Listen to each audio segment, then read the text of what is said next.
everyone is very excited in India that the country is going to host its first ever World Inclusion Congress in Delhi on July 31st and August 1.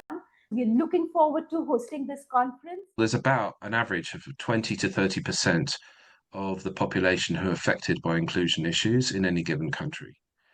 I don't think that most countries are harnessing that 20-30% well in their jobs, in their contribution to the economy. Doing an inclusive educational system can revolutionize an economy, or can add not just a few billions, but many hundreds of billions to any given economy. What would happen if you were harnessing an extra 20% of the workforce? Every teacher must accept every pupil that they have in their class, and they can't just say this is too difficult. Teachers have to understand that we are all need to be inclusion experts, because the inclusion doesn't just mean the extreme cases. Any given classroom, chances are you'll be looking at 20 to 30% of that class will have some sort of neurodiversity. Welcome to Decoding the Education World with Summiya Yasmeen. Today we've got two of the world's leading experts on inclusive education to discuss why inclusive education is not a choice but a necessity. Let me introduce my guests. Daniel Sobel is founder and president of the World Inclusion Congress and chair of the International Forum of Inclusion Practitioners, known as IFIP. This organization represents practitioners across 138 countries.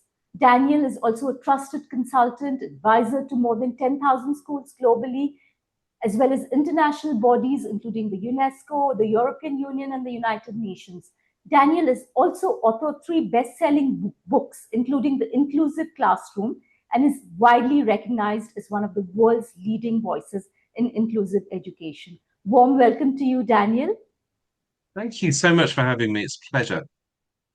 Our next guest is Ben Gudgeon, who's Senior Director for the International Forum for Inclusion of Practitioners, IFIP, like I said earlier, and the World Inclusion Congress, a UK-based strategic consultant, executive leader specializing in institutional transformation in education, social care, and the arts.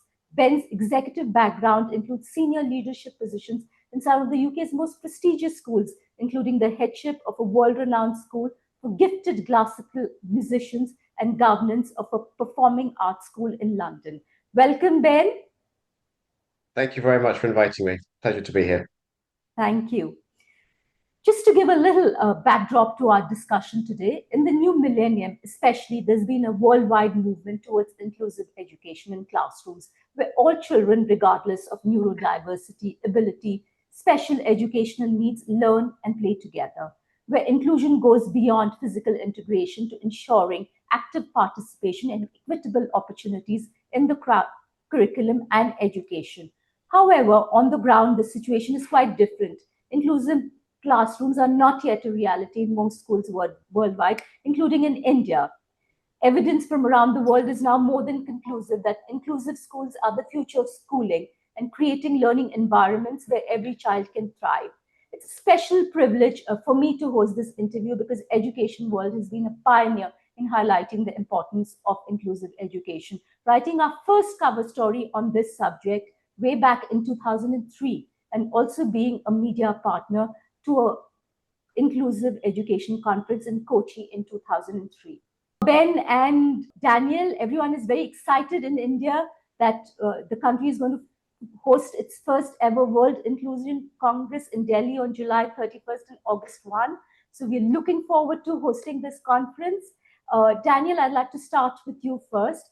If you could start by explaining to our audience, what is inclusive education? I mean, how broad is the definition? Is it all children studying together, including those with special needs, physical disabilities, learning disabilities, children from across economic barriers, class barriers, caste barriers?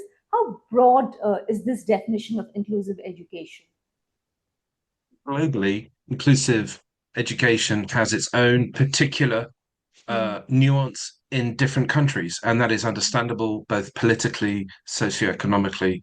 By means, simply as an example, in my work with the government in Slovakia, for example, the focus there is on how to include Gypsy Roma communities. Now, that is not a topic that you see in countries that we work in Africa, for example. And so there is specific ideas of inclusion which crop up all over the world, and that's natural. But broadly speaking, the discussion that we have under the broad tent of the IFIP include physical disabilities, but also social, emotional, mental health issues, neurodivergence. So that's to do with things like ADHD, dyslexia, autism, and so forth. But it also has to do with socioeconomic issues, children from very impoverished backgrounds, and so forth. I have a slightly different way of thinking about this because we've really, for the last few years, launched at UNESCO headquarters in Paris, been dealing with 5 core questions. And so and that you'll see the breadth of them. One is how do we upskill teachers to meet the needs of all children? Number 2 is how do we effectively and compassionately um, include all parents and community, and I mean all. And then the third is how do we harness technologies and AI and the like to further promote the engagement of all children and to enhance our schools. The fourth is to do with alternative pathways and alternative roads, technical, vocational education, skills, and so forth. And then the fifth, I need to just remember what the fifth was. So safe spaces. Now, safe spaces could be psychologically, emotionally, but also physically and safeguarding. So there's a very broad range of what safety means. So there, that gives you our areas of interest. But there's, I suppose, a difference between how we define inclusion and then how we talk about inclusion. So that gives you 2 different answers. Okay. Okay. So according to you, inclusive education, the definition can be, expanded depending on the country and the environment in which an education system is operating. Like you gave the example of, I think, Slovakia, correct? Yes. I think there is one other thing to say about it, which may inform specifically to do with India, but this is true all over the world, is that the issue of inclusive education is either a moral question, and I think until now it has been, and to a certain part slightly medical, as in like how do we solve certain deficits with children. I don't really like those because I think they have a limited shelf life for lots of obvious reasons, both in terms of financing and capacity in any given country. But there is another one, which is a socioeconomic reason. So, for example, there's about an average of 20 to 30% of the population who are affected by inclusion issues in any given country. Now, I don't think that most countries are harnessing that 20, 30% well in their jobs, in their contribution to the economy. So I prefer to think about how doing an inclusive educational system can revolutionize an economy or can add not just a few billions, but many hundreds of billions to any given economy, especially in an economy like India, of the power that India has. What would happen if you were harnessing an extra 20% of the workforce? Yeah, true. I mean, it would expand our GDP, probably double and triple it. You're right. Yes. Yeah, yeah. And I think that is so when we ask what is inclusion, I mean, the answer is also, well, how do we harness human capacity within the workforce? That is also an answer. So you see, there's a multi-dimensional answers really depending on which road you're talking through. I wish there was a slightly more simple one, but I've given you different dimensions to it. Yeah. Ben, I want to come to you now and ask you, do you think now, Daniel has given us a bit of a backdrop to this entire discussion. Do you think that inclusive education cannot be a choice, and it is a necessity in today's world? And I want to, just supplement this question with another question. There's also still this argument that there are certain, children with special needs who require special assistance, and that you'd be doing them a disservice. Inclusive classrooms could be doing them a disservice, and so it would be greatly helpful for us to also know that how can one make that decision whether and when to mainstream children with special needs. I'm going to call on Daniel to help answer the second part of the question, because I think his experience is more informed than mine is. That, or I will start to answer it. For the first question, absolutely, it's an absolute. It is not really optional. And for the reasons that Daniel has just outlined, there are the moral reasons, but there are the social reasons. There are all sorts of obligations. It is the number one topic. Every government around the world has been talking about this for a number of years and is trying to get it right, and is in some cases starting to succeed, but in many cases not succeeding because they're trying to sort of use old methods that really haven't been working.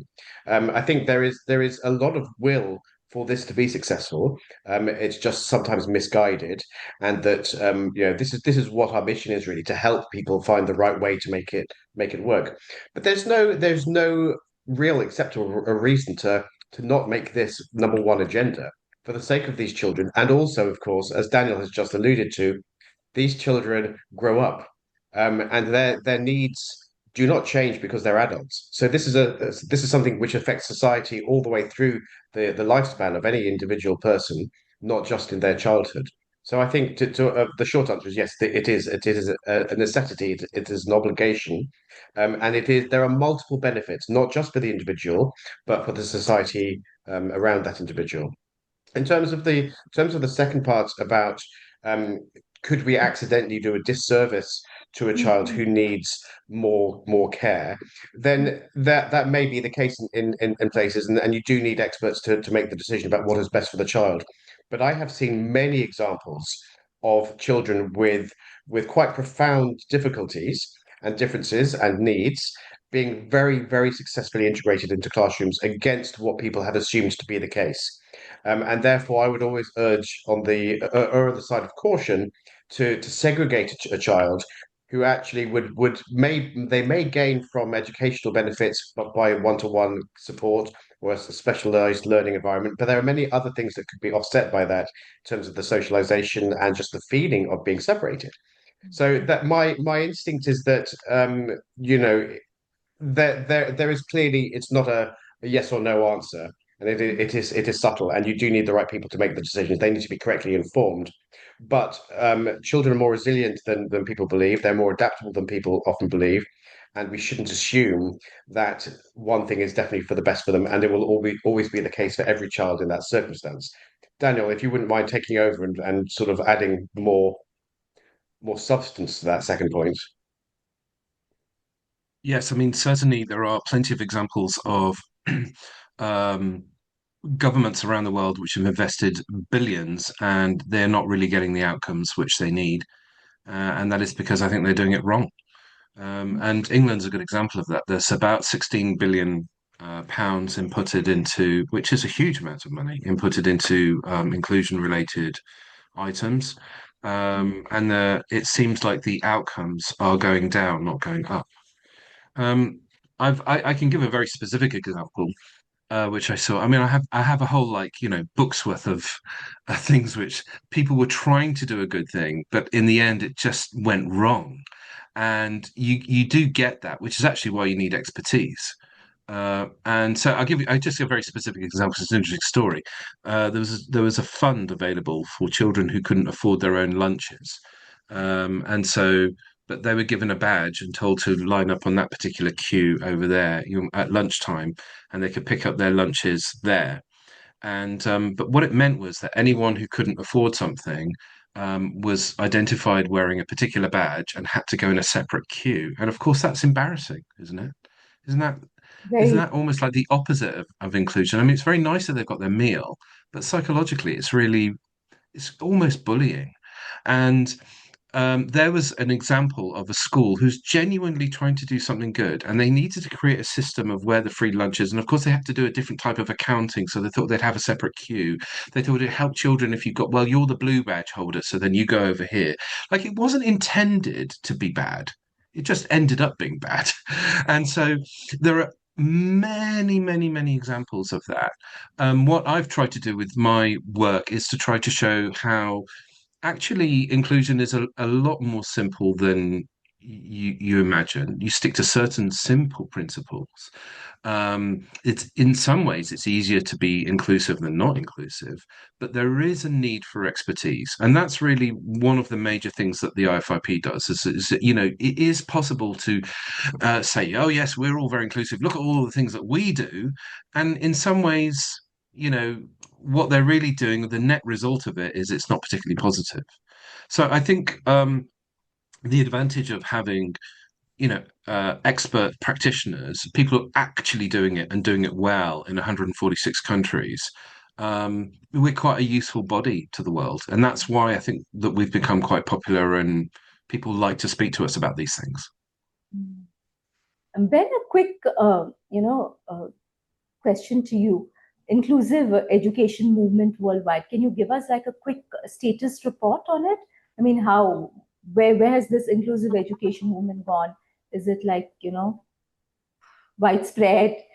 Like quick, if you could give us a quick status Yes, update. I mean, we have a presence in actual fact, to correct your introduction, we're now in 146 countries around the world, Okay. where we have a representation, which is very exciting. And we've found this to be, I mean, quite reassuring in terms of the message. There are certainly people, if not government policy, but certain government advocacy and clear interest around the world. It is emerging as the number one issue in education around the world. Now, we're not talking about the delivery being successful yet, but the intention certainly seems to be there. Which is why we're ready to help with all these different countries around the world, where we can share experiences and best practices and do our part to help inform how to sort of cross the line into being successful delivery of inclusion. But my instinct is that, I mean, there is no country that we have really encountered that doesn't want this to be high on the agenda. So that is a win. That's very reassuring. I mean, of course, it's endorsed by the UN and sustainable goals, and it is, it is there's a global narrative about this, but there does seem to be a genuine willingness to implement this, which is very heartening. The next question is are they doing it in the right way? And that's the conversation that we like to bring in our World Inclusion Congress and conferences. Let me just mention something to you, Summiya, and it's an interesting thought experiment. Just to add to what Ben said, if you were to ask teachers in England, Botswana, Uruguay, and India, in fact, tell me, if you were to ask them, let's say 30 years ago, or dare I say 40 years ago when I was at school, have you heard of ADHD? Do you know what is dyslexia? Do you know what is autism? Most people wouldn't. Okay. And then if you were to ask that same question now, both in India, Botswana, and Uruguay, and in England, pretty much all teachers that I've ever encountered have heard of those.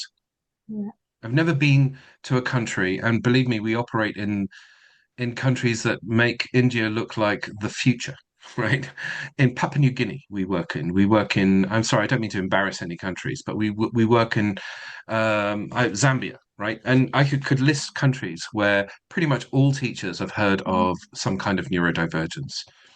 The world has done a good job in educating teachers in a good way or in a bad way. Either way, it has become part of human knowledge to understand that children have different needs. And that is evident all over the world. That's the good news. Where we want to get to over the course of the next 10, 20 years is that it becomes part and parcel of normal education. I don't mean it needs to become special.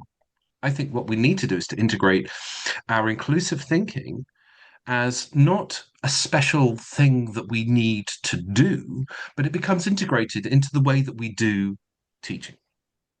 And that's the next journey, really. So you think that it's a no-brainer now? I mean, inclusive education is good for all children. That's been established beyond doubt. The concept of teaching all children and giving children possibilities to be able to engage is not really a modern phenomenon. There's a famous play that my son, one of my children, was just doing called Oliver, right? Which was written by Charles Dickens, and he was describing a world where, and in some of his stories, how do we include these people, give them opportunities? He was fascinated by that himself. He himself came from a poor background, and he had to find his own form of education and so on. I'm simply giving a very, very specific example of how the concept of creating an evolution for children within their own lives to go from impoverishment to the workplace, to being able to sustain themselves financially and to engage in the world on their own terms. That is not a new idea. And I don't think that anyone in the world would contest it to say, well, should we do it or shouldn't we do it? I don't think in some ways, it's not even a question. I mean, a country like India has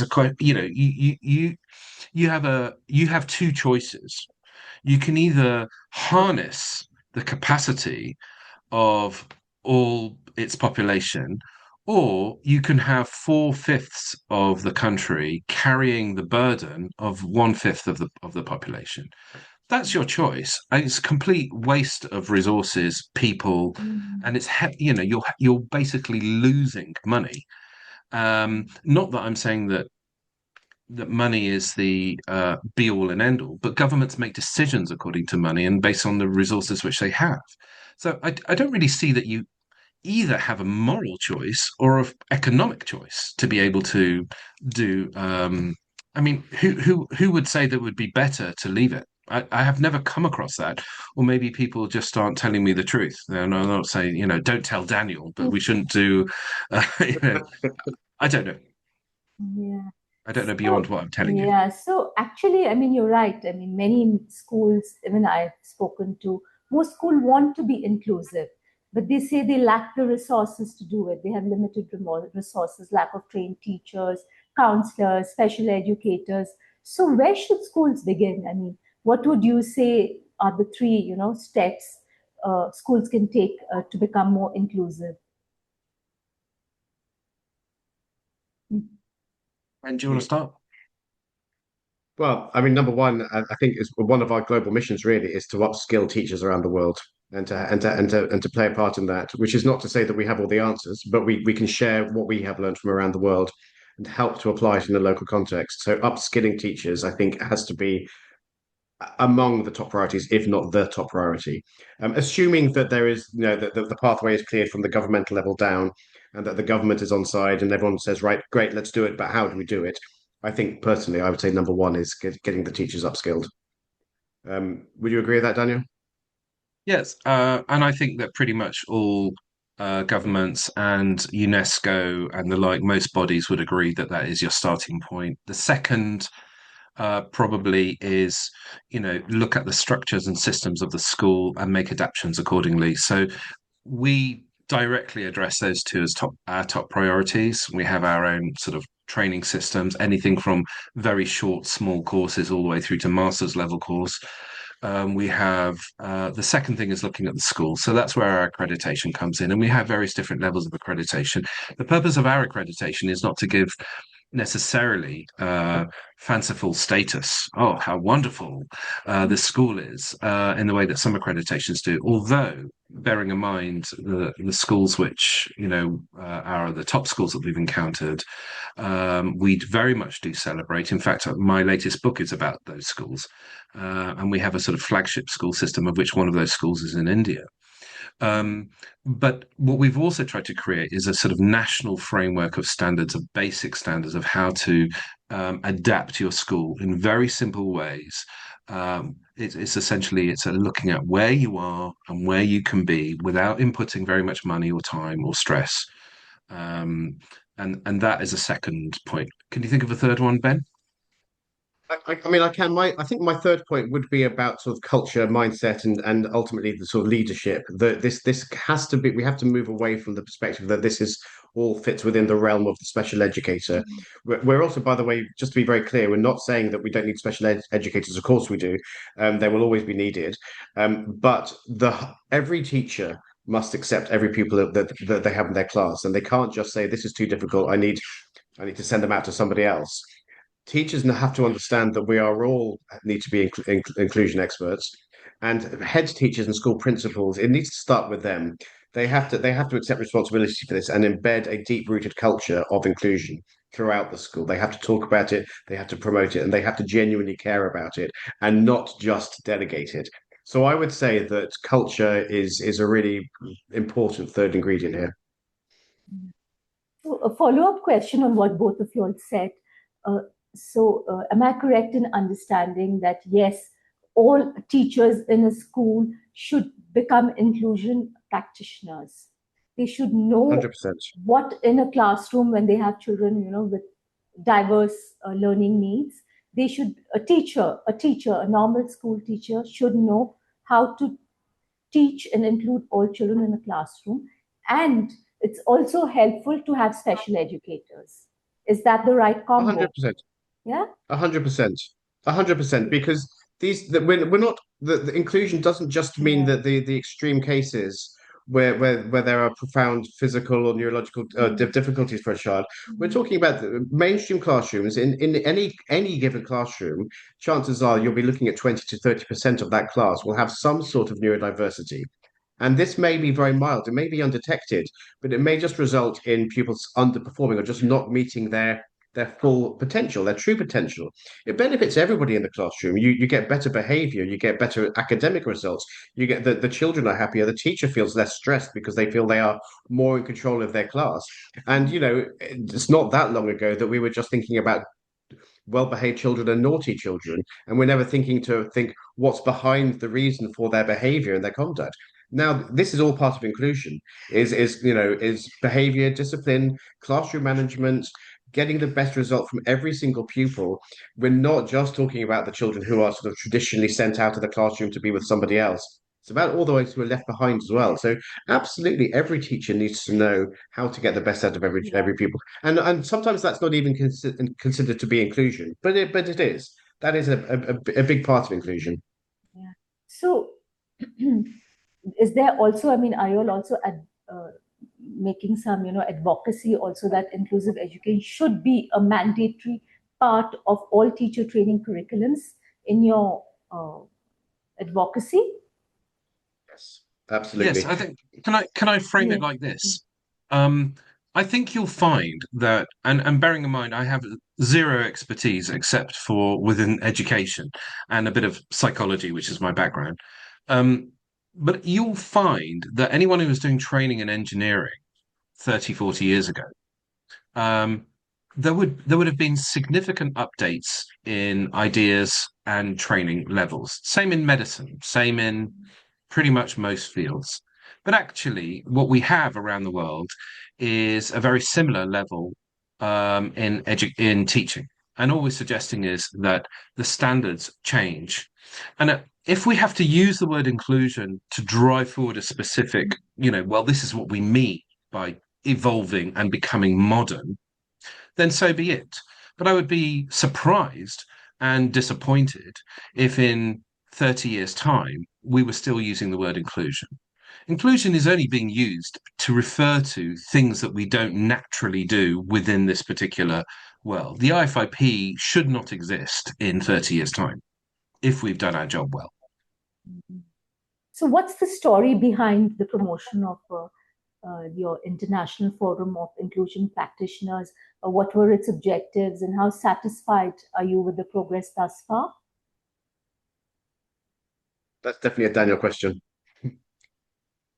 The IFIP has grown exponentially way beyond whatever I initially thought. I actually just was very interested in finding out what are some of the best practices of inclusion around the world, and mainly because when was it started, Daniel? I'm just curious. Which year was it started?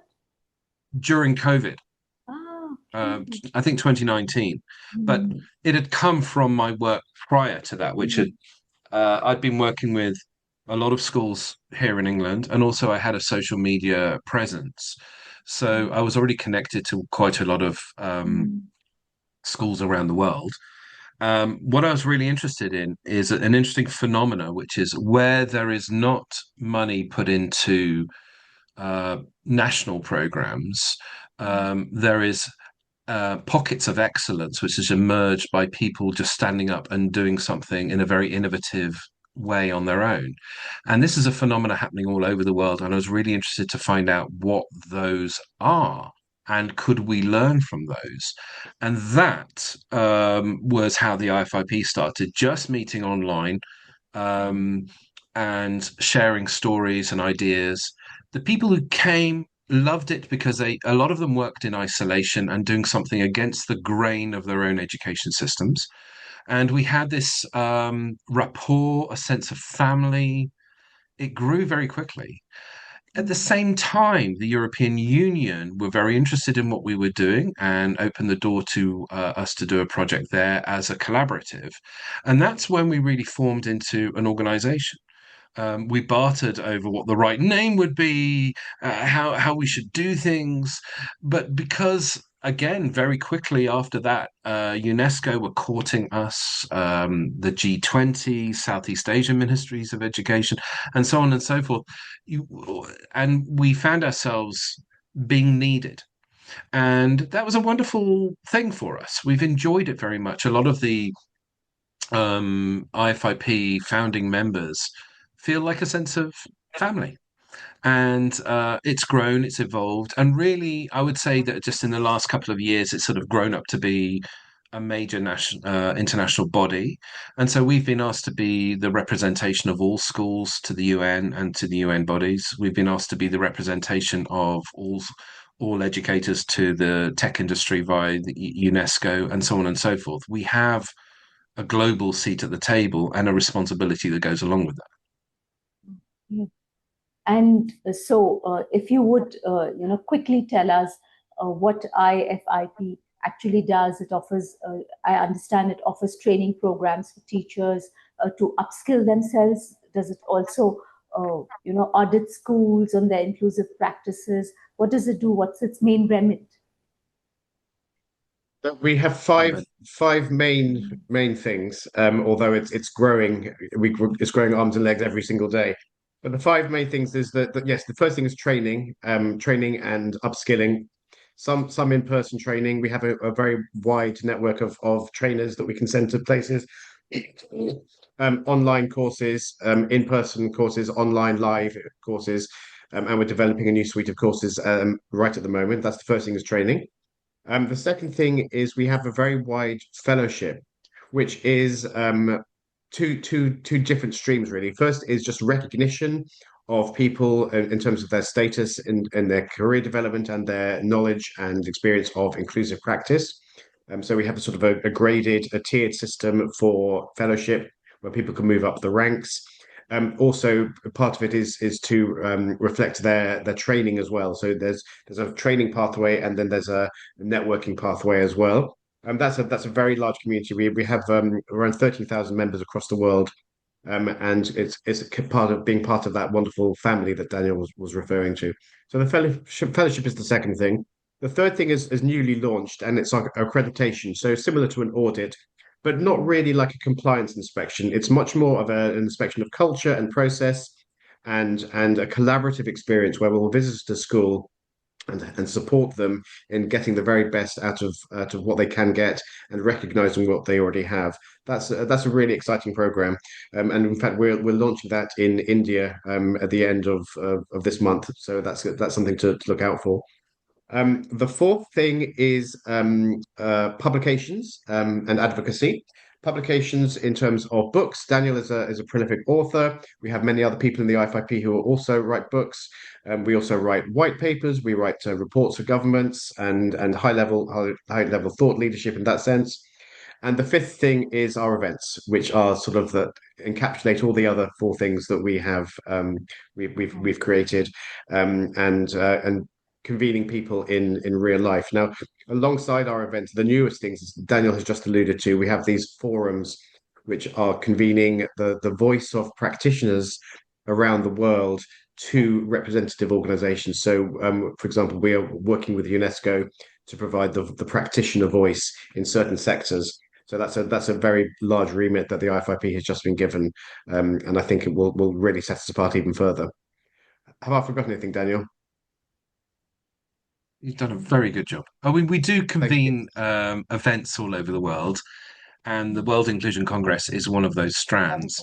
But we also have smaller versions as well, and it's lovely to do very big ones, have celebrations. And it feels very celebratory, especially when the government come and UN bodies come and everything. And the event in Delhi will be absolutely massive and amazing. But we also have smaller events as well around the world, which can be very special in their own right. Coming to India now, in the Indian context, India has, quite a few enlightened laws like the Right to Education Act and the Rights of Persons with Disabilities Act 2016, which all mandate that, schools should admit children with special needs without discrimination and provide them inclusive education at all levels. But implementation is, very poor and very uneven across schools. Given your experience around the world, any suggestions on how India's schools could get more inclusive? I mean, we have on top of that, there's the NEP as well, isn't there? Which specifically mandates inclusive practice. I've had the good fortune of visiting a number of schools in India, and maybe it's just been good fortune, but I have seen some really wonderful examples of inclusive practice. I've been to Ahmedabad and Mumbai. I've been to Nagpur, Chandrapur, Delhi, and have seen just a whole variety of incredible examples. Different sized schools, different status of schools in terms of the wealth behind the school. Which is not to say, of course, that all schools in India are ready, of course. But India is certainly not behind any other country that I've seen. It's the point is it's making the effort. It's listening. It wants to join the conversation. But we were specifically invited to India because some prolific and prominent Indian educators came to the World Inclusion Congress in Kazakhstan and said, India is ready for this conversation. Please come and talk to us here and help us sort of reach the next stage. So I think personally, I would say, of course, there's a lot to learn, but there's a lot to learn in every single country. India's, really making strong moves, and I've been so impressed in the variety of schools that I've seen already. Now, in terms of what's the next stage, well, it's what we've already talked about. It's the upskilling, it's the culture, it's embedding it through everything, and it's understanding the value that this is everybody's responsibility now.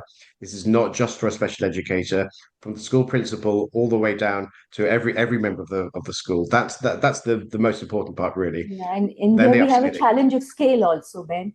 We have like 1.14 million schools with 240 million children. And there's an area that we haven't touched on yet, which is very prominent, which is parents. And when I've spoken to educators in India, they say, well, it's all very well and good saying about including some children in the classroom, but it's the parents that we have to deal with, and how do we handle them? And again, that's a fantastic question. But these are generational things. I think that actually even among parents now, people are talking more freely about some special needs and differences, and the conversation is becoming easier. And I think with the passing of time, as Daniel said, in 30 years' time, hopefully there will be no IFIP because inclusion just won't be a point of discussion anymore. But right now we're in the heart of the discussion. And it is very encouraging to see that people really are changing their views about it. They're being much more tolerant. There's less concept of shame to do with any sort of inclusive matter. We just need to keep working and chipping away at it and keeping the dialogue going, emphasizing the importance. It is good that there are some sort of compulsions here from a legal and regulatory standpoint. That is helpful, but it doesn't solve the picture because it still has to be implemented, and that's what we wish to help to do. Daniel, I want to ask you, how can technology and AI support inclusive education? Well, firstly, I think it's very important to have that up on the agenda. And there are two.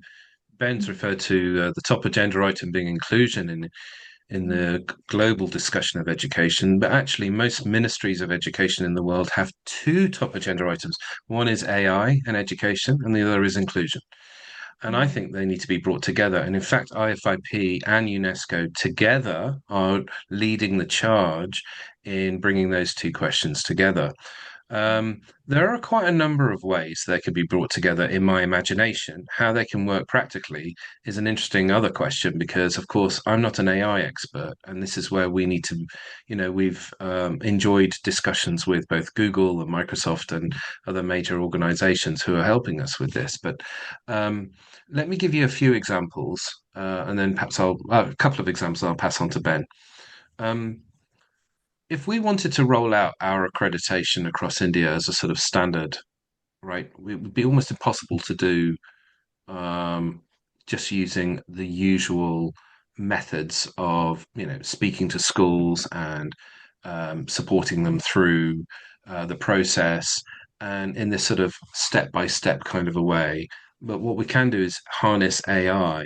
If you want to work with over 1 million schools, then AI can help with that, both in terms of helping the schools themselves, but also helping us, having a sort of a digital support can really help. So another one like that is something which we've been working on is how to do that there is currently, not just in India, but pretty much all over the world, a sheer lack of education psychologists, speech and language therapists, occupational therapists, and so on. There will probably never be enough. And in places where there are huge waiting lists, and where there aren't even waiting lists, you may have families and children who simply don't get the support that they need. So something that we've been working on is a closed AI concept, where we can have all of our expertise put into those closed AI model, and that can then be available across an entire nation. I did a funny. I remember meeting with the education minister of Indonesia, said, "Oh, I've done a calculation according to World Health Organizations that it would take you $12 billion just to train the education psychologists that you need to meet your population's needs." And it would take you about 7 years, and you'd find that probably most of them would leave and get, very well paid jobs in America or wherever else. So, you see, in that humorous example there, it's just never going to happen.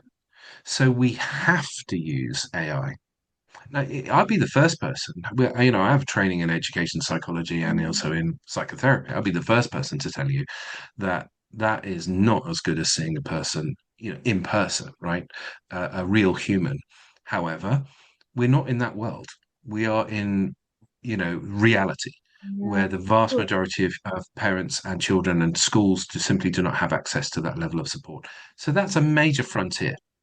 There's a very long list there, you see, but Ben may have a couple of others. I think, I mean, without sort of falling into the trap of just a general conversation about AI, I think, I mean, Daniel has come up with two very, very good examples of how AI properly harnessed can solve a lot of problems. But the issue that I think surrounds it, that is not just common to inclusion, but common to everything that could use AI, is that we're all becoming more and more aware of the common pitfalls of AI, the overconfidence of the answer, the flattery of the answer, rushing in with judgment, not really understanding the problem properly, and therefore it needs to be bespoke. It needs to be closed. It needs to be tailored, and it needs to be you have to sort of get rid of all the risks of hallucination or anything else that AI can come with it. These are just general AI governance issues that we're becoming aware of that apply to everything now. But the bottom line is that absolutely AI to underpin inclusive education and inclusion across society, it's a no-brainer from my perspective. And when we are working on some projects that will help sort of with these solutions. Got it. I'll just mention one more, if I may, yes, Summiya, which is, I think one of the biggest issues around the world for all teachers, and bearing in mind, I've never been to India, so I've got to be very careful. I've been to Pakistan and Bangladesh and plenty of other countries. I'm really looking forward to coming to India. But I'm sure, and I'm sure to the extent that I would bet my car on this as a truth, that one of the big issues in India will be the stress of teachers. They're already burdened enough. And of course, every teacher in the world will tell you they're not quite paid enough, and the stress is a lot. And the idea of adding yet more is simply not okay. So, firstly, inclusion has to work in a way that it is easier to be inclusive than not inclusive. Otherwise, it's dead in the water. You could talk as much as you like about inclusion, but when you're asking already very overburdened teachers to do yet more, the answer may well be yes, but in reality, it is no. So that's the first thing. But you can now see how AI can really help with that. AI can take away a lot of the burdens of marking, of preparation, of paperwork, of emails, and all of these sorts of things that will then free up the teacher to have this more relational experience with the student. And that is I think, probably the biggest help. So uh, instead of just saying, how can we harness AI to help with inclusion? I think the real question here is how do we help AI? How do we harness AI to help reduce the stress and the burden of teachers in general, and thus open the door to the possibility of more inclusive thinking? Yeah, you're right. I mean, you're right there when you say that teachers in India are stressed right now. There's a big controversy happening because, teachers were enlisted to do this decadal census, which we do every 10 years. And they've also been, enlisted to do special intensive revision of the electoral rolls. So there's a lot of debate of, about teachers being overburdened with non-teaching work and the stress, etc. So you're right there. I mean, the whole purpose of AI in education is to lessen teachers' load so they do the actual job of teaching and supporting and mentoring children. But coming to a point which you raised earlier, Ben, about parents, how important educating parents is about, inclusion. So if I could, quickly, any one of you all could take that, and if you could just bust some, popular myths parents have about, inclusive education. Daniel?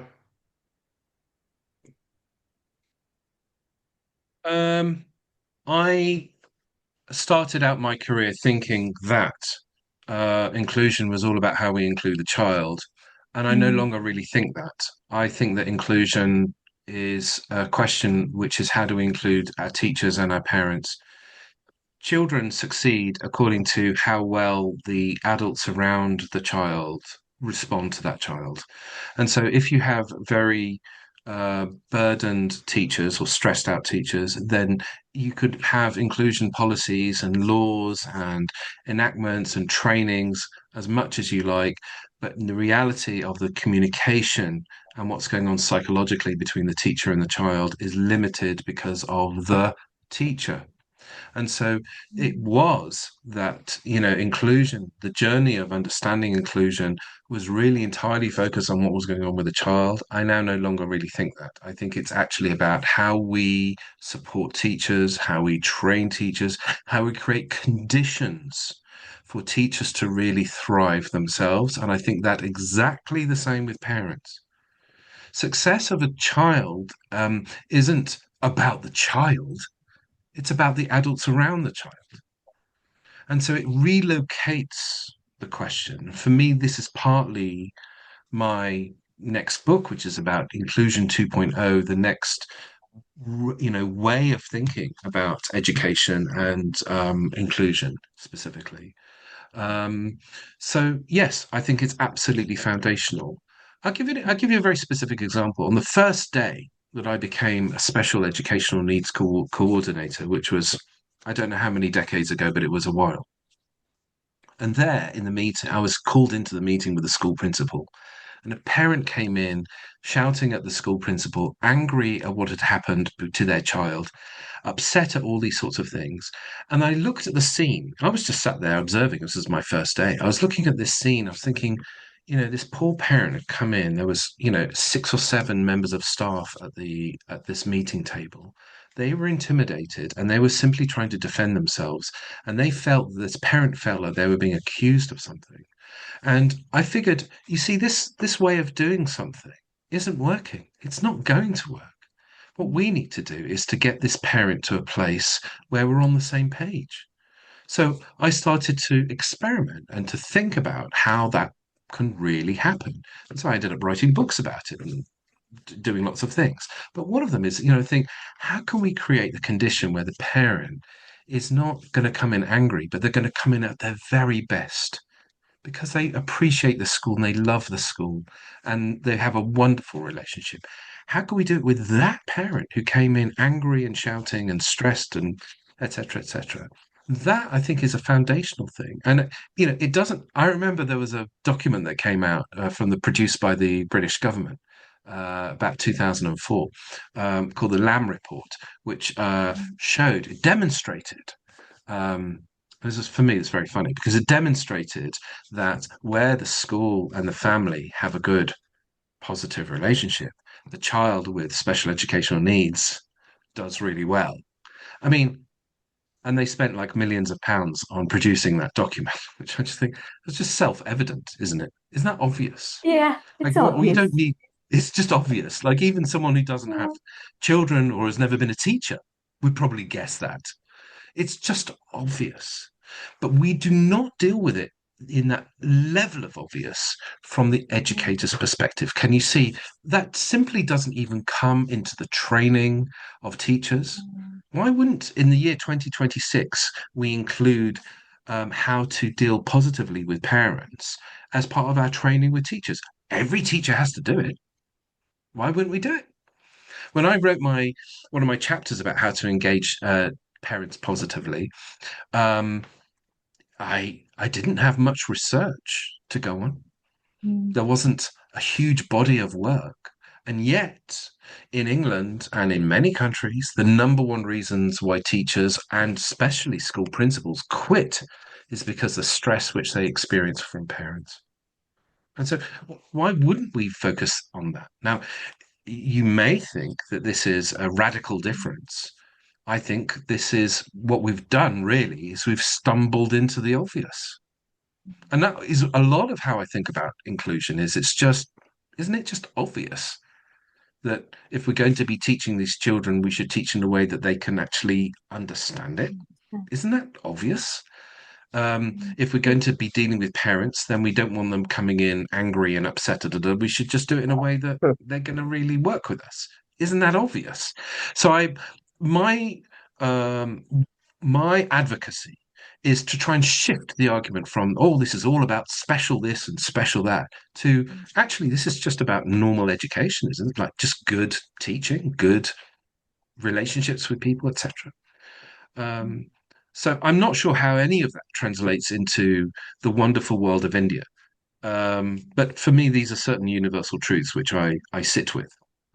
Maybe you could tell me. I don't know. Maybe I'm being too superficial, possibly. I don't know. No, I mean, there's no argument there. I mean, what you've said is universal. I mean, the children everywhere, the adults everywhere, and the central purpose of adults is to create, a harmonious, happy, joyful learning environment where children learn and play together, and grow together and develop into happy, confident young adults. That's a universal purpose everywhere. I would accept that definition of inclusion, what you just said. You see, isn't that just, that's it. You said it. Yeah. You said it better than me. Much better. You're being too kind. Coming to both of you all now, I mean, in India, we're very excited to host the first, that's the first time you're coming to India, right? The World Inclusion Congress is coming for the first time to India. So we're all very excited about it. If you could, give us a little preview about the Congress, its key themes, and what do you think participants can take away from it? It's I mean, it's going to be extremely exciting. It's going to be huge, as Daniel said earlier. So we're using Yashobumi, the convention center, which is absolutely beautiful. I've visited twice now. We have the whole top floor of it. Wonderful space. We're hoping to have between 2 and 5,000 people throughout the course of the event. There'll be a large expo. We have, I think, around 140 speakers, and of which 50 are coming from overseas, who are practitioners, who are a variety of different backgrounds, different countries, and different stories to tell.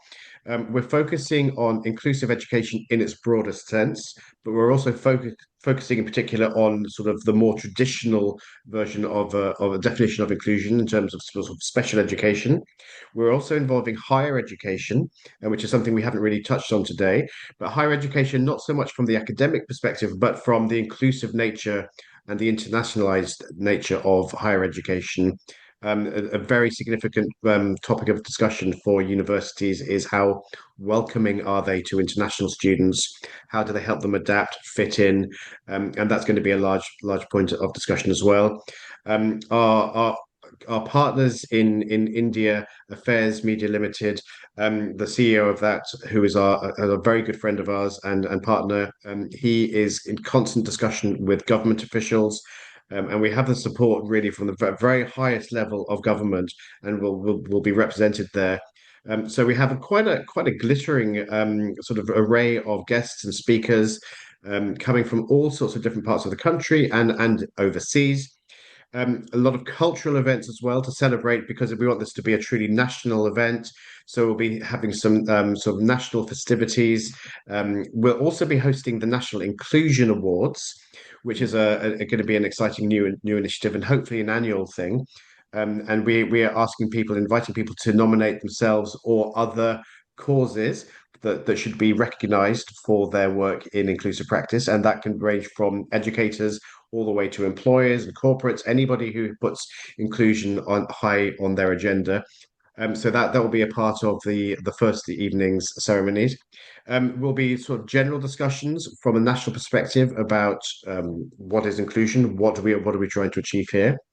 We're hoping, and this is really exciting, I think, to have a youth delegation come to the conference as well. And really, it would seem ironic not to have children involved in something like this, because we're talking about, the youth. So we want them to have a say as well. So there will be a really exciting opportunity for the youth to come here, and we'll see what further opportunities that may bring to us in the future. So it's quite a packed agenda. It's just 2 days, but they're going to be 2 long days. We have sort of 5 concurrent, sort of smaller but still large rooms with panel discussions, governmental roundtables, university vice chancellor roundtables, solo speaking slots, some keynote speakers from around the world. It's going to be jam packed, and it's going to be, I think it's going to be a very impressive occasion. It's going to be I think for me, it's going to be a once in a lifetime wow experience. Yeah, I mean, you've listed out a fantastic 2 day, literally a cornucopia of events and conferences, a lot of deep learning, a lot of exchange of ideas, knowledge, a lot to take back for educators about how one could make their classrooms more inclusive.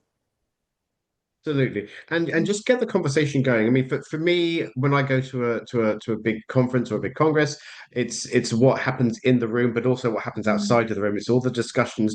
We're provoking thought and discussion, and then people leave with ideas fizzing and wonderful intentions, and that's the best possible outcome for me. Is that they've made new connections, they've made possibly overseas connections, but they're coming brimming with ideas and really keen to implement them. That's our mission. That's what we're hoping to achieve here. Yeah, great. I mean, we wish you all the best. Of course, Education World is a strategic partner to your conference, and everyone, we all are pulling out all the stops to make it perhaps your most successful international conference ever. But before I let you go, Daniel and Ben, if you could, just give me each one of you all, if you'll give me one, key message which you'd like to give our Indian educators, parents, about, why the discussion we are having, why inclusive education, cannot be a choice any longer. It is a necessity. I'll go first. I'll give Daniel the final word. First of all, thank you, Summiya, for meeting with us today, and thank you to Education World for your support of the conference. I think that's incredibly valuable, and for helping to spread the word. So thank you so much for your support. My message is that India is listening and is ready to take this conversation to the next level, and it's incredibly encouraging. Everybody I've spoken to, and we have a wonderful advocacy council and a global advisory board as well. But there are real prominent thought leaders here who are excited about the journey ahead of India and their role in the international dialogue as well. So it's a very exciting time, and we have everything to play for. Thank you, Ben. Daniel? I believe, having not experienced India yet, that India is one of the fastest growing powerhouse economies, leaders of the world. The future is ahead. India is one of the great global leaders, and for it to be anything other than up to date with modern education is slightly embarrassing. And I know that there is huge talent, huge experience, knowledge, amazing things to celebrate across the incredible continent of India. I'm looking forward to learning those things. There's some amazing people coming. I'm looking forward to us working together in harmony, almost like a movement, to work together, to help implement changes which are not easy to do. I know that in any country, making changes takes time, it takes effort, and it has to be done together. So this is really about togetherness. I'm excited from my perspective to think that imagine I'd love to be able to say in 5 years' time, India is one of the leading countries in the world in modern education across the entire continent of India. I call it a continent. I don't know if that's accurate, but it's a continent size. And wouldn't that be amazing? And so to be part of the discussion of that is a privilege for me personally, both professionally, but also on a personal level. On a personal level, I'm also very excited to come out. Growing up in Birmingham in England, this is a personal note. My best friends were Indian. My best friend was Indian, actually. And I grew up with Indians in and out of their houses. The taste of the food, the accent in English. This is how I grew up, and I never made it to India yet. So I'm excited, and I think it will be a very meaningful experience for me personally. But I think I honestly feel like you can have an agenda of an amazing conference, and this will be one of those for sure. People coming from all over the world to India to celebrate India and also to support. But it's the togetherness that is the beautiful thing. Walking through the corridors and seeing, wow, look how many people. We're all here for the same purpose. How can we make the lives of children and families better? That's amazing. And I'm really looking forward to that. So I hope what I said was not culturally insensitive, but I just think that probably in so many domains, India can say, we lead in this, we do this, look how, powerful, etc., etc. It's just the most a continent of amazing people and amazing things. I'd love for us to say that inclusion isn't just happening in these wonderful schools that no doubt will come to the World Inclusion Congress, but it's something that we are launching to happen all over the continent. Yeah, indeed. Thank you, Ben, and thank you, Daniel, for that wonderful conversation. I mean, with two of the world's leading experts on inclusive education, I think there's a lot to take away from this wonderful conversation, and we're looking forward to, like we said, India's, not just educators community, but our policymakers, parents, students. We all are looking forward to taking this conversation forward. And yes, India, given its wide diversity, They said we, host one of the world's largest school systems, almost 1.14 million schools and 280 million school-going children.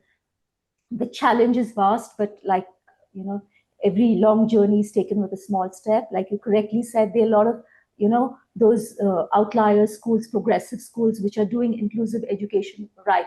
Now, the challenge for India is, to take that and achieve scale and to make sure that, each of our 1.4 million classrooms are inclusive, truly inclusive classrooms. That, like you earlier said, can give a big boost to our economy. Our GDP can be doubled. India has set a target, as you know, of becoming a Viksit, that's a developed country, by 2047, when India shall celebrate its 100 years of freedom from British rule. So to do that, we need all our forces together.